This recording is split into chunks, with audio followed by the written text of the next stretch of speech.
Hey, welcome back to the channel. I thought I'd just do a quick video just explaining 5 reasons why I'm going to try and quit caffeine in normal everyday life. Basically, is a bit of background. I probably drink way too many cups of Yorkshire tea, and probably we're looking at about 6 to 8 cups a day, which I notice it's becoming too much, and I find that on research the effects of caffeine within the running world, I know sometimes they say it's like a performance enhancing drug, but it's got a lot of negative side effects to it as well. So yeah, 5 reasons why I'm going to try and quit caffeine in everyday life and see how it all pans out. So I've been doing it for years and years. So in at number 1 is basically caffeine causes you to stay awake. It forces you to stay awake basically. So I want to listen to my body more and not disrupt the natural sleep urges and cycles of my sort of daily and nightly life, really, because I just want to be more in touch with how I feel from the inside.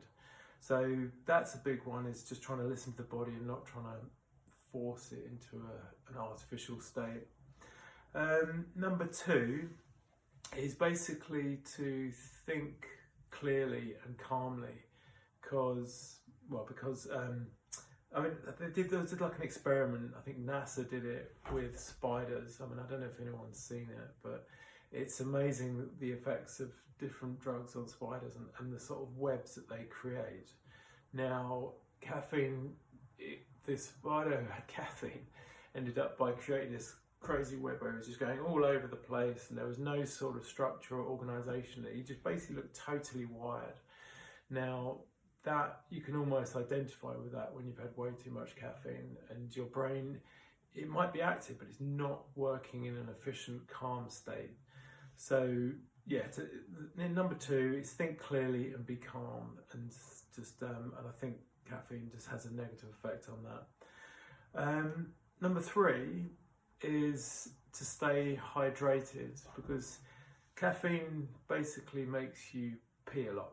And if you pee a lot, you're going to upset your balance of hydration in your body.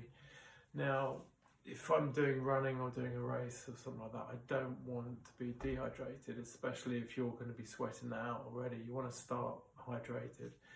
So I want to balance out and stay as hydrated as I possibly can without going to the loo all the time. Number 4, on research, it shows that caffeine inhibits the absorption of sodium ions, so it can basically mess up with your electrolyte balance in your body and potentially cause spasms and cramp. Now, it's debatable whether, I'm not actually sure whether this is 100% true, but it's the sources that I researched on the internet. It would explain why I've had really bad cramp in the past when I've been running on really hot days and sweating out loads, but then no matter how much electrolytes I'm taking back on board, sometimes it doesn't seem to be doing anything. But in those times, I've also been having a lot of caffeine in the gels and other stuff like that. So if the absorption of sodium is not happening, then it's not being replaced when you sweat it out. So yeah, that's in at number 4, because the last thing I want is cramp. I've messed up a few races with cramp, especially the latter stages, and it's not nice. It really is very demoralising. And then number 5 is I want to get control of overall sort of inflammation on my body, and I think caffeine can, as well as sugars and things like alcohol, that sort of stuff, have a massive impact on inflammation of your body. So stripping all that back should help you be able to manage your energy levels, so you haven't got too much excess blood sugar. And also with caffeine, I can feel the effects sometimes. I see the signs of inflammation. So yeah, they're the 5 things. So listen to the body so you don't disrupt sleep, think clearly and be calm, thinking of the NASA sort of spider experiment, and then also to avoid cramp and basically the absorption of sodium naturally and reduce inflammation at number 5. So yeah, I'm going to give it a go. So far I'm in day 2 and I've got a headache, which is kind of expected because it's been years and years. So I'm hoping that after a few days the headache will sort of clear, because it feels like there's a bit of pressure around here.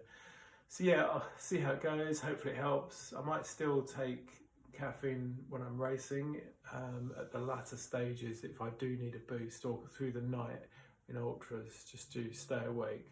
But I'm going to try and limit it and not take too much. Anyway, thanks for listening. I know it's a slightly different video, but yeah, hope your training's going well. Bye.